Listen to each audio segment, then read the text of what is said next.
We are talking with Steve from collegefootballwinning.com and Doug from impactwageриngsolutions.com, previewing Week 10 in college football here on the SBR TV College Football Experts Roundtable.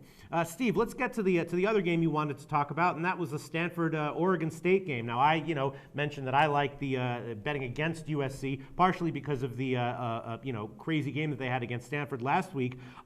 This game, though, I feel like I wouldn't want to fade Stanford because Oregon State just looks so vulnerable. I mean, they didn't really do well against offenses in the Pac-12 that are way worse than Stanford. And, now here they come, and Stanford, been steamrolling over everyone, 8-0 against the spread on the year. I wouldn't want to bet against Stanford, but then again, I'm not sure if I'd want to bet on them either, minus 21 or 20.5 on the road against Oregon State, who is a decent team. Stanford's 8-0 against the spread on the year.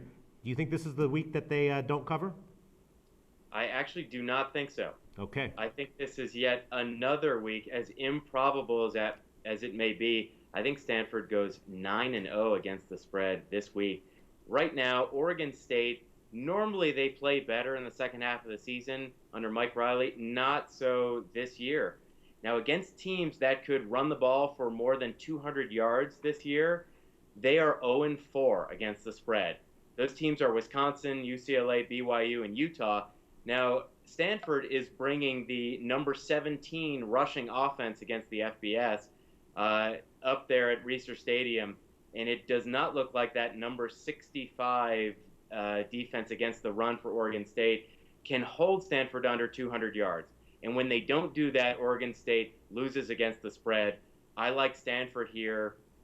Again, Stanford needs to win by large margins, large enough that they can get past that Big 12 SEC bias and hope to sneak into that BCS national championship game.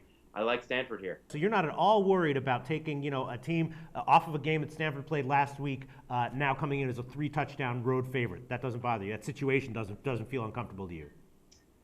Since they are just under 3 touchdowns, and it is Oregon State, and Stanford is going to lean on that offensive line and lean on their running game, and that's exactly what Oregon State does not want them to do. I'm okay with it. All right. Well, you've definitely given us some winning advice on this show so far this year, so that carries a lot of weight with me. Doug Upstone, what do you make of this line? This is the epitome of a sandwich game or a letdown game, because not only does Stanford have, off the big overtime win against USC, but on deck is Oregon. So from that standpoint, there is reasons to like Oregon State. I agree with everything that Steve said, that Oregon State is not a good football team. They don't do many things well. However, there is some precedent, at least if you want to look from a historical perspective, for this. 2006, USC came to Corvallis as a number 3 ranked team. They lost straight up. 2 years later, as the number 1 team, come to Corvallis, lost. Now, those Oregon State teams were better, much better, in fact, than this particular Beavers team.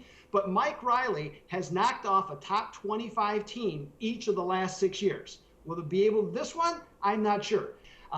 Stanford is 3-7 against the spread in back-to-back road games, and going, as I said, against the Ducks next week, their focus might be a little bit ahead. A very shaky pick on Oregon State, but it's got to be at least 3 touchdowns.